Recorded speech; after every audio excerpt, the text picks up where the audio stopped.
Welcome, everybody. Thank you for joining. My name is Greg Wetmore. I'm the Vice President of Product Development at Entrust. If you don't know Entrust, we're a global technology company. We build solutions that help our customers secure their identities, payments, and digital infrastructure. I'm just going to jump right in and talk about post-quantum readiness. I'm going to start today with a bit of the brief background, just to level set on what the quantum threat is. I'm going to talk a little bit about the progress in the standards bodies around post-quantum cryptography and some of the evolution of that technology. I'm going to spend a little time talking about what organizations can do today to prepare for the transition to quantum-safe crypto. And I'm going to finish by sharing a little bit about how Entrust is helping our customers on their journey to quantum-safe.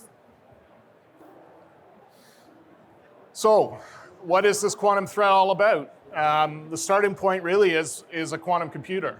So a quantum computer is a fundamentally different computing mechanism compared to your mobile devices or your laptop or your servers.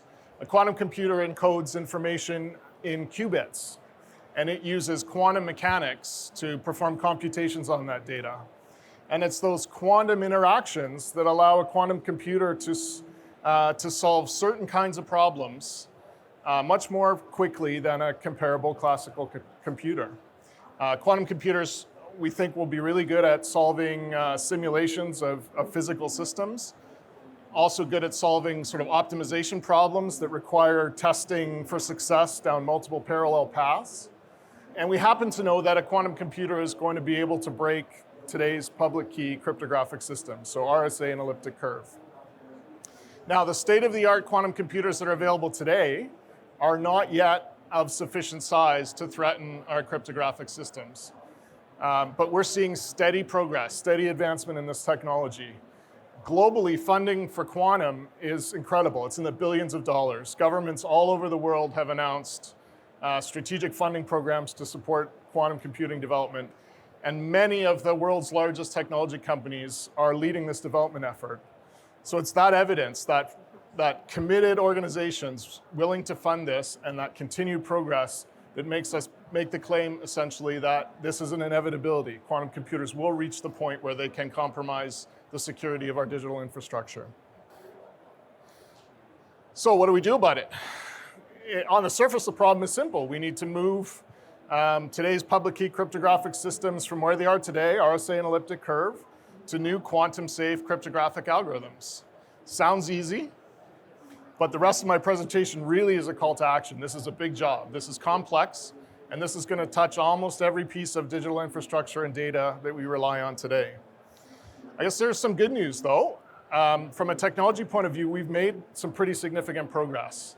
The NIST standards body in the United States kicked off a competition a number of years ago to identify new public key cryptographic algorithms that would be safe from attack from a quantum computer and also safe from attack from classical computers. And this is what we call post-quantum crypto, or PQC. Just last year, the 4 algorithms that are going to be standardized were announced by NIST. We actually expect draft standards for these 4 in the next couple of months. I'm told by NIST, June, July. And then that process of adopting final standards for these 4 algorithms will likely take the next year. So that's definitely good news, progress made. This picture really tries to describe what we're talking about here. And there's good news and bad news here. In the middle, you can see what we're specifically talking about is this transition to quantum safe has to be done across our elliptic curve and RSA public key encryption algorithms and digital signing algorithms. The good news is today's state-of-the-art symmetric key encryption, AES, and today's hashing algorithms, SHA-2 and SHA-3, we believe are safe from the quantum threat. The sort of sobering conclusion from my point of view, though, is public key crypto is literally everywhere. It's the foundation of trust in almost all the connected systems we use today. And secondly, we've done cryptographic transitions before as a security industry. We've moved from SHA-1 to SHA-2. We've moved from elliptic curve to RSA to elliptic curve. It hasn't gone particularly well. It's been costly, it's been time-consuming, and it's been full of friction. The transition to quantum safe is going to be the most significant cryptographic transition we've ever undertaken. It's going to be more complex, than any other we've done in the past. And so really the call to action, the sobering thought here is this is a big job. This is going to take time, and this is going to touch almost every piece of our infrastructure. So I would say the most common question I get when I'm talking about this topic is when? How long do we have? When is this going to happen? And I can now point to some pretty specific guidance. I'm pointing at the CSNA 2.0 guidelines that were released just this year by the US government. They're very specific there. They lay out an expectation that a scaled quantum computer will be able to break RSA sometime in the early 2030s. Now that sounds like a long time from now, but the guidance in CSNA 2.0 really gets to a deeper level. It specifically calls out concerns around use cases that are under threat today. It acknowledges that this transition, this refresh in IT systems is going to take time and really compels action starting now. So more specifically, this all coming from the CSNA 2.0 guidelines, the very first thing on their list, the thing that they're asking for urgent action immediately is based on a concern for long-lived connected devices. So addressing firmware integrity essentially for those devices. But if you look a little deeper, if you look at those traditional use cases that are right underneath that firmware one, you're seeing traditional IT use cases, distributed applications, web, browser, mobile. They're asking for support for post-quantum crypto in the 2025, 2026 timeframe. That's like around the corner. That's an urgent call to action coming from the United States government, asking organizations to take action now. So where does that urgency come from? I just picked a couple of use cases out to share here. We talked about those long-lived connected devices. Think about automotive, thinking about medical, think about industrial or critical infrastructure control systems. Public key crypto is a key part of the security infrastructure in those devices. It's the root of trust embedded in those devices.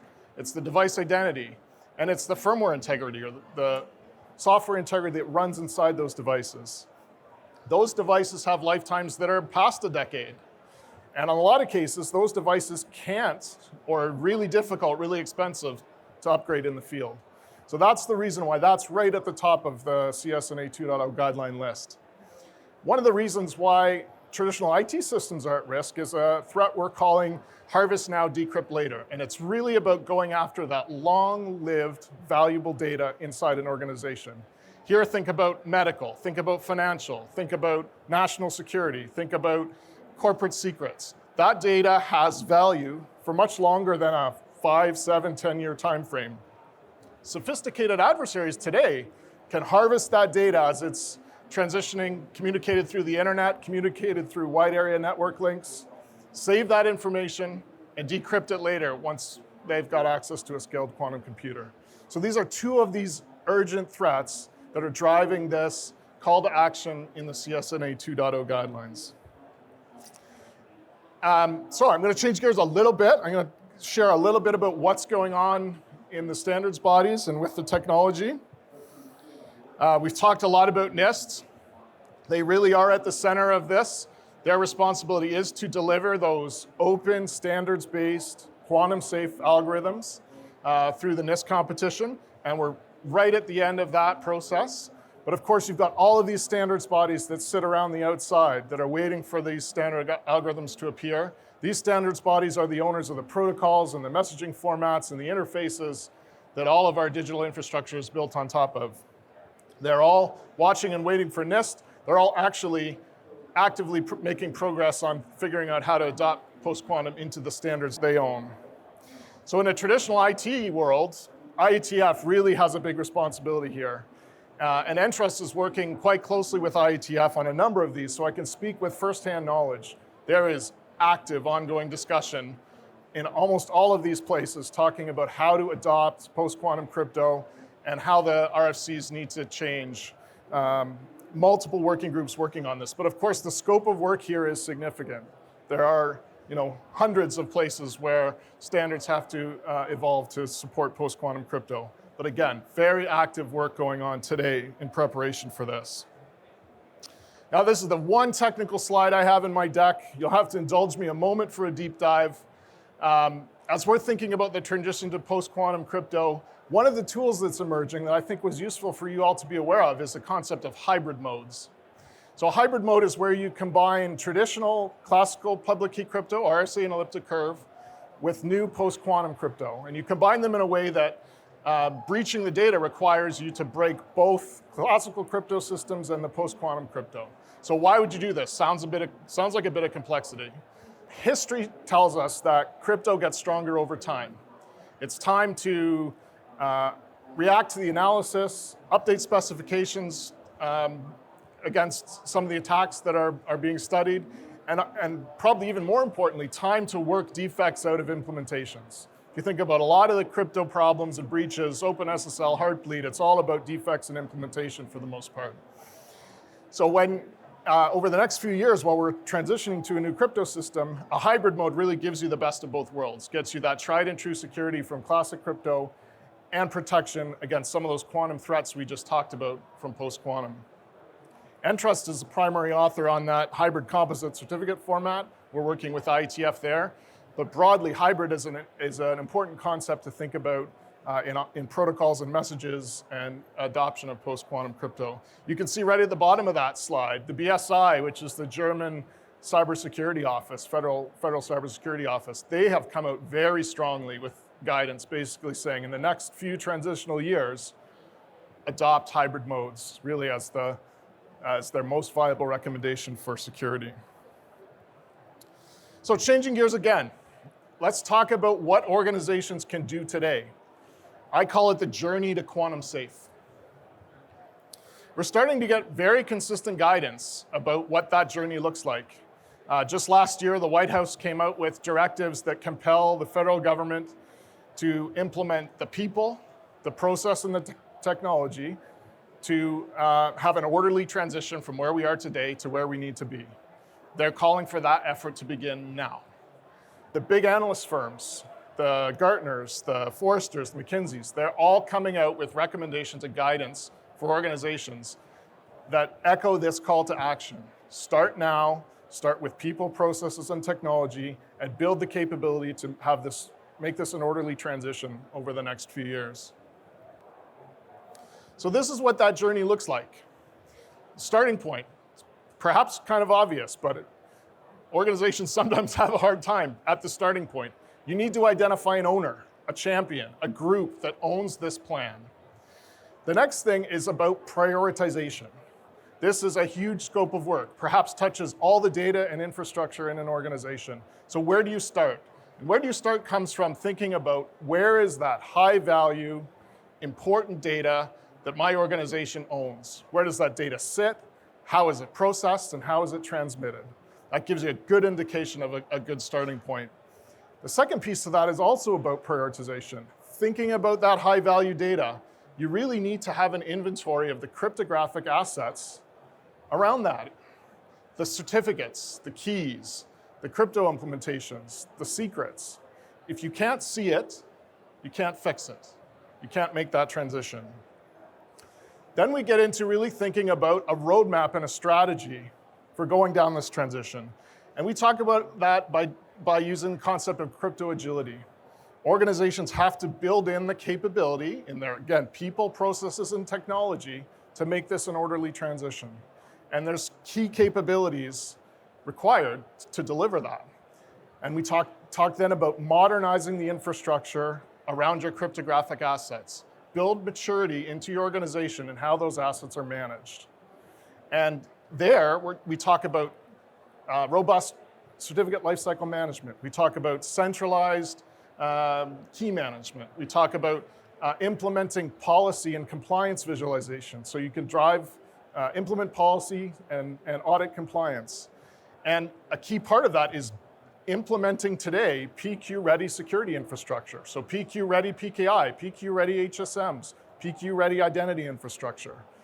That infrastructure is available today to start to think about how do I modernize my capability and build readiness for this transition to post-quantum. Ultimately, with that modern infrastructure in place, organizations can start to test. They can put this in their labs today. Even pre-standardization, this technology is available to touch and feel. You can think about, for your critical business applications, where am I going to start first? How do I put this in my lab? How do I see what a transition to post-quantum looks like? Where are the dependencies? What vendors do I need to talk to? That's clearly start now, put it in your lab, start touching this, start thinking about the impact. And ultimately, when you're ready, when the pieces are in place, when the standards are ratified and defined, that then gives you the ability to push those changes all the way into your production business applications. And then the ending point for me is just, this is dynamic. Crypto is dynamic. It is going to change over time. Best practices are going to change over time. We have to build in feedback. We have to build in optimization to really come through this journey with a true capability to have a cryptographic center of excellence. So this is, to me, is a very clear roadmap and path organizations can follow to start this journey to post-quantum. So I used the concept of crypto agility a few times. It can be a bit of a controversial topic. People argue about what crypto agility really means. People certainly argue about whether crypto agility is even achievable. At the simplest, crypto agility is an attribute of a system that allows it to transition from one cryptographic system to another by configuration or policy without impacting all of the infrastructure around it. But really, cryptographic agility, from my point of view, is so much more than just algorithms and configuration.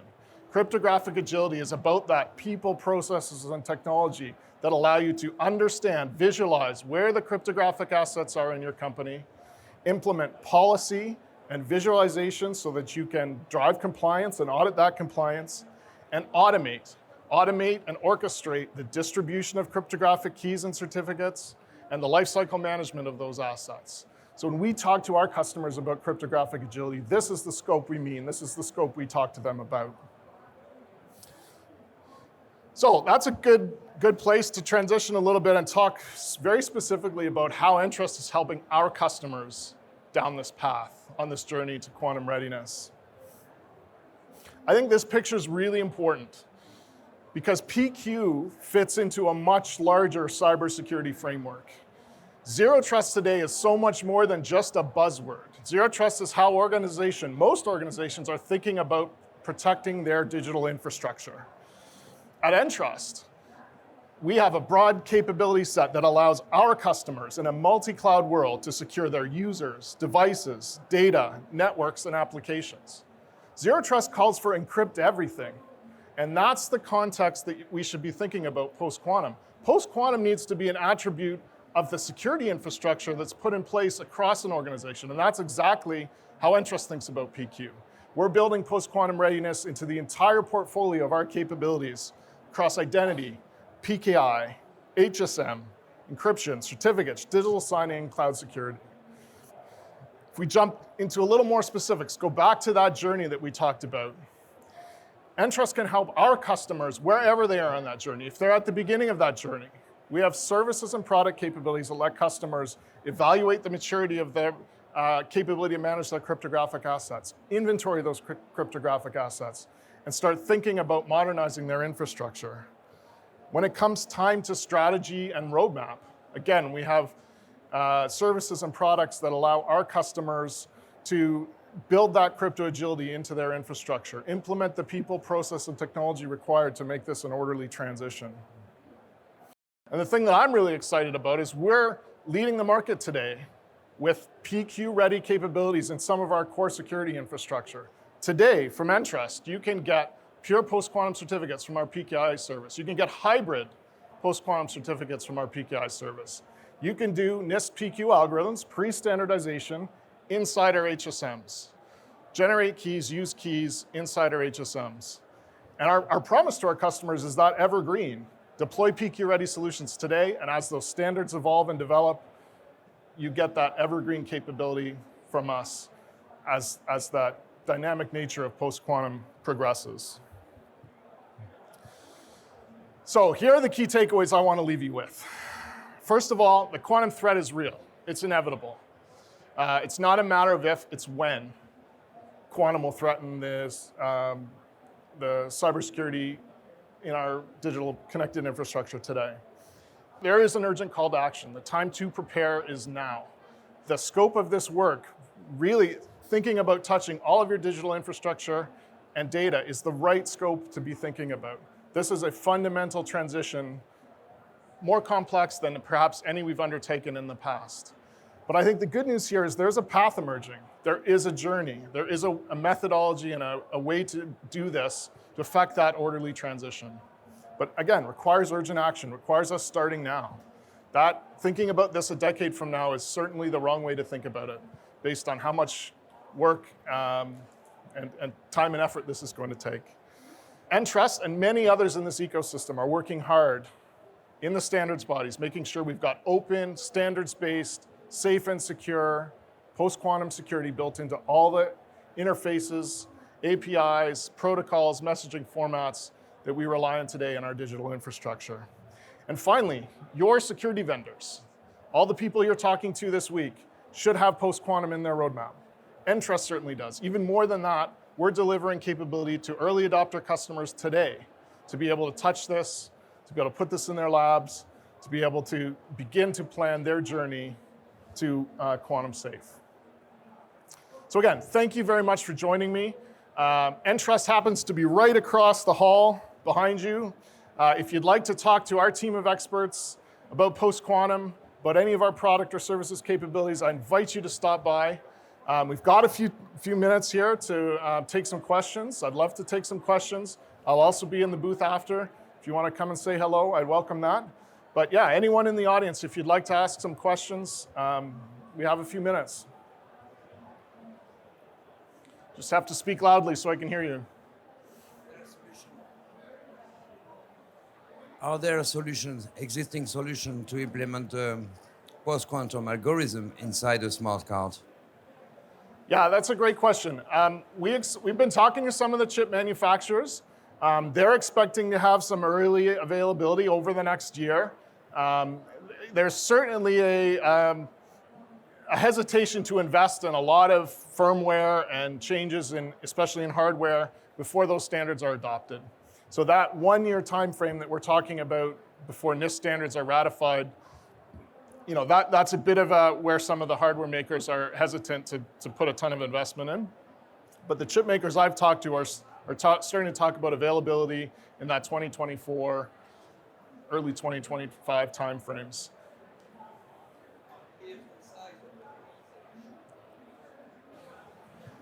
So one of the things that makes post-quantum crypto complex is the performance attributes of these. And one of the reasons why you saw 4 different algorithms chosen by NIST is they all have different performance attributes, key sizes, message sizes, key generation times. And this is a bit of a contrast to elliptic curve and RSA, which are kind of like a Swiss Army knife. You just use them, they work for everything. The post-quantum crypto today isn't like that. There really is design choices and best practices that are going to emerge for what algorithms do I pick, what are the parameters of those algorithms that affect key size or number of times you can use that key lifetime, size of message, size of key generation, and sort of the application that you're building needs to sort of understand those trade-offs. And one of the trade-offs is key size, and some of those algorithms have much smaller key sizes than others. They are generally larger and slower than today's elliptic curve and RSA crypto. So those performance characteristics and the performance impact on applications are one of the things I stress when I'm talking to customers about get this into your labs and start thinking about the impact on the post-quantum transition in your applications. Yeah, it is more complex than the sort of Swiss Army knives we have today that just work for almost everything. Hi, my question would be, I guess, how far along on the roadmap are we in terms of integrating this?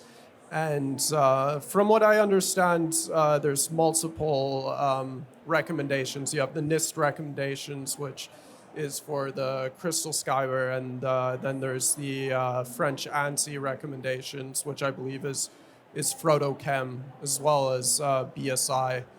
And is Entrust planning to, I guess it'd be part of the crypto agility, target multiple algorithms, and at what parameter set, at what level is the current target? Yeah, so great question. One of the things I'm actually really encouraged by is that the European community and the North American community are really well aligned. Like if you look at what the BSI and the ANSI in France and the ETSI in Europe are saying, they are really saying that the NIST competition is an open and global competition. We will be adopting the standards that are driven by that competition. You brought up the Frodo-Chem versus Kyber. That really is an intellectual property consideration. There were some patents around Kyber, and NIST has promised to resolve that. I can see the discussions already that that's making progress. So I suspect that the Frodo-Chem recommendation from the European agencies will sort of disappear, and we'll settle on Kyber. Chems are the new encryption mechanism in post-quantum. That's a slightly different mechanism to deal with encryption. But I think that the specific detail around Frodo-Chem versus Kyber will likely go away because it was driven by intellectual property. But yeah, I'm really encouraged to see alignment, global alignment around those PQ standards that are coming out of the NIST competition. I think your second part of your question about parameter sets, that's really going to be driven by some of those standards bodies above and some of the best practice recommendations that will come as part of the standardization process. What I think is going to emerge is, if you're in an embedded, space-constrained environment, this is a best practice recommendation for, what a root CA certificate should look like, what an issuing CA certificate, what an end entity key should be, and those parameter sets that kind of optimize for whatever environment you're in. If you're in an IT infrastructure, here's what that looks like. If you're doing firmware signing for embedded devices, here's what that looks like. So I think we're going to sort of see these best practices emerge centered around an application or an ecosystem that takes some of the complexity out of it and sort of dictate what the best practice should be. Hey, Greg. Session, Simon here. So could you tell a couple of words about how mature is the crypto agility tooling? So all the enterprise government agents, so forth, they need to do the migration eventually, right? And they need to discover the crypto, triage or manage it, and then later on, obviously, remediate some of the old crypto into new crypto, right? So, but for all of this manually, that's pretty much impossible, right? There are millions of places where crypto is in any infrastructure. And so there's tooling needed. So could you maybe just add a few remarks on the maturity of the tooling for such agility and migrations in general? Yeah. Thanks. So I would say the tooling is quite mature. Certificate lifecycle management is a very mature capability that you can go out and get in the market from Entrust and others that has really robust capability to manage the lifecycle of certificates. Equally, that discovery piece, there's some really good tools out there that can go, whether scanning for networks or scanning on servers and using agents to actually pull up crypto implementations. There is some very mature tool sets out there. And I think that maturity around managing your cryptographic assets, building a cryptographic center of excellence, that's a very robust and mature market and tool set. I think what I guess the other thing that I'm thinking about is the sort of new generation of applications built on cloud, built on platform and infrastructure as a service, built on service mesh networks and as software-defined networks. Those are ecosystems, I think, that are going to be able to make this transition fairly easily. There's a lot of software there. There's a lot of already policy and visibility. And we work, for instance, very closely with VMware. They've got some excellent tools that allow for implementing policy and security around network connections in their ecosystem. But others will do the same thing. So that kind of modern application architectures sort of are naturally well suited to the concept of cryptographic agility. What I can't promise is there is going to be these legacy ecosystems where, crypto is hard-coded and, network devices and connected devices and IoT, there is this ugly world of where that's going to be problems, where even, robust certificate lifecycle management that can do all kinds of automation, can't help you solve the PQ problem if the embedded device just fundamentally doesn't have the ability to update the crypto libraries. So there is going to be this sort of long tail of, and that's part of the reason why this timeline is, multiple years. And part of the reason why the call to action is we have to start this now. Hello. You mentioned that NIST is helping to lead the charge as far as post-quantum encryption. For a lot of either FISMA or FedRAMP accredited systems for the government, they rely on NIST Special Publication 800-53. I think now it's Rev 5. Do you know if that's going to be updated to incorporate these standards to allow people that are building federal systems today to kind of plan and be ready for this post-quantum world, or will that have to be a large migration later in the future once it's finally picked up in another revision? Yeah, so I mean, history tells us that the certification frameworks, the PCIs and the web trusts and the FedRAMPs, they are slow. They change slowly, they adopt changes slowly. So I guess I've got a few recommendation or thoughts there. First of all, this is starting to become a very front and center problem. The White House directives are driving right at US federal agencies and the specifications that support the infrastructure in the US federal government. So I do think that's going to get a push. The other comment I would have to you is hybrid modes actually give you a ability to add post-quantum security to a piece of infrastructure, but still be compliant with your old standard that's calling for, NIST Suite B, it's got to be RSA or elliptic curve. When you're doing hybrid, you're still compliant with those PCI guidelines or those federal SP 800 guidelines, but you can add post-quantum in a hybrid mode and get resistance to the quantum threat at the same time. So that's another tool where hybrid can sort of get you out of jail on certifications that haven't adopted PQ. All right, well, thank you all again for joining. Come talk to Entrust right across the hall.